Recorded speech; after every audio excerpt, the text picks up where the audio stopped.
হয় মিত্ৰতাৰ পক্ষত ৰাইজৰ দলে সৰ্বোচ্চ ত্যাগ কৰি আন্তৰিকতাৰে বাট চাই আছিলে, কিন্তু অৱশেষত ধিং সমষ্টিত লৈ কংগ্ৰেছ দলে আখুৰগোজ মনোভাৱ লোৱাৰ বাবে মিত্ৰতাটো সম্ভৱপৰ হৈ নুঠিলে।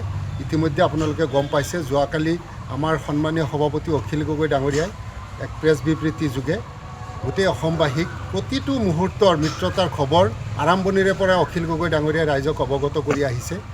আপোনালোকে জানে যে আজি ধিং সমষ্টিত আমাৰ ৰাইজৰ দল শক্তিশালী ৰূপত আমি 2021 চনৰ পৰা আমি সাংগঠনিক কাম কাজ কৰি আছোঁ, আৰু এই আসনখন লৈ কংগ্ৰেছৰ যি আকুৰগোজ মনোভাৱ, এই ক্ষেত্ৰত মই ক'ব বিচাৰোঁ যে যোৱা 2006 চনৰ পৰা ধিং সমষ্টিত AIDFৰ দখলত আছে। আজি 20 বছৰ হ'ল। 2006 চনত কংগ্ৰেছ দলৰ প্ৰাৰ্থী ধিং সমষ্টিত পৰাজয় হৈছিলে, 2011 চনত কংগ্ৰেছ দলৰ প্ৰাৰ্থী পৰাজয় হৈছিলে, 2016 চনত কংগ্ৰেছ দলৰ প্ৰাৰ্থী পৰাজয় হৈছিলে, 2021 চনত ধিং সমষ্টিত যদি কংগ্ৰেছৰ ভেটি শক্তিশালী আছিলে তেতিয়াহ'লে AIDFক কিয় এৰি দিছিলে আসনখন? AIDFৰ লগত মিত্ৰজোঁট থকাৰ সময়ত AIDFক ধিং সমষ্টিটো আসনখন এৰি দিছিলে। তাৰমানে এইটোৱে বুজাইছে যে ধিং সমষ্টিত কংগ্ৰেছ দুৰ্বল আছিলে, যাৰ বাবে AIDFক আসনখন এৰি দিবলগীয়া হৈছিলে। আৰু সেই সময়তে আমি 2021 চনত আমাৰ ৰাইজৰ দল নতুনকৈ জন্ম লাভ কৰিছিলে সেই সময়ত, আৰু সেই সময়ত আমি প্ৰথমবাৰ প্ৰতিদ্বন্দ্বিতা কৰি এক সন্মানজনক ভোট লাভ কৰিছিলোঁ, আৰু তাৰ পিছৰে পৰা আমি সাংগঠনিক কাম কাজ ৰাইজৰ দলে সাংগঠনিক কাম কাজ আগুৱাই লৈ গৈ আছোঁ। আজিৰ তাৰিখত যদি মই ক'বলৈ যাওঁ যে ধিং সমষ্টিত সাংগঠনিক ফালত আমাৰ ৰাইজৰ দল ধিং সমষ্টিত অন্যান্য দলতকৈ আমি আগবাঢ়ি আছোঁ। আমাৰ বুথ পৰ্যায়ৰ পৰা আৰম্ভ কৰি আঞ্চলিক সমিতিৰ পৰা আৰম্ভ কৰি সমষ্টি সমিতিলৈকে জাতীয় নাৰী বাহিনী, জাতীয় যুৱ বাহিনী, সংখ্যালঘুকো সকলো ধৰণৰ সাংগঠনিক আমাৰ আজিৰ তাৰিখত সম্পূৰ্ণ হৈ উঠিছে।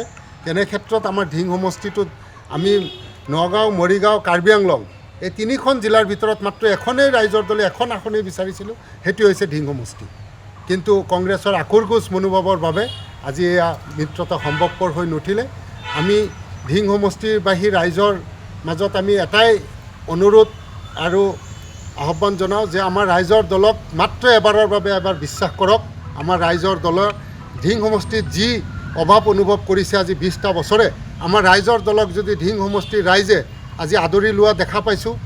আজি মহিলাই কওক, যুৱক বন্ধুসকলেই কওক, জ্যেষ্ঠ লোকেই হওক, সকলো লোকেই আজি সকলো লোকৰ পৰা আজি আদৰ আমি লাভ কৰিছোঁ ৰাইজৰ দলে। আমি সকলোৰ ওচৰত আমি এটাই অনুৰোধ কৰিম যে ৰাইজৰ দলক ধিং সমষ্টিবাসী ৰাইজে এবাৰ বিশ্বাসত লওক। আমি আপোনালোকৰ বিশ্বাস কেতিয়াও ভংগ নকৰোঁ, এই আমাৰ ৰাইজৰ দলৰ প্ৰতিশ্ৰুতি। আৰু যদি আৰু বিধানসভা নিৰ্বাচনবিলাক হৈ গৈছিলে, কেৱল ধৰ্মীয় মেৰুকৰণৰ দ্বাৰাই AIDF জয়ী হোৱা নাছিলে। আপোনালোকে নিশ্চয় জানে, আৰু এইটো সৰ্বজন বিদিত, ধিং সমষ্টিৰ প্ৰতিজন ভোটাৰে আজি এই কথা জানে যে একাংশ কংগ্ৰেছীয়ে টিকেটৰ পৰা বঞ্চিত হৈ, প্ৰাৰ্থিত্ব লাভৰ পৰা বঞ্চিত হৈ AIDFক ধনে জনে দি AIDFক জয়ী কৰাই আহিছে 2006 চনৰ পৰা। এই কথা সমষ্টিবাসীৰ প্ৰতিজন ভোটাৰে অৱগত।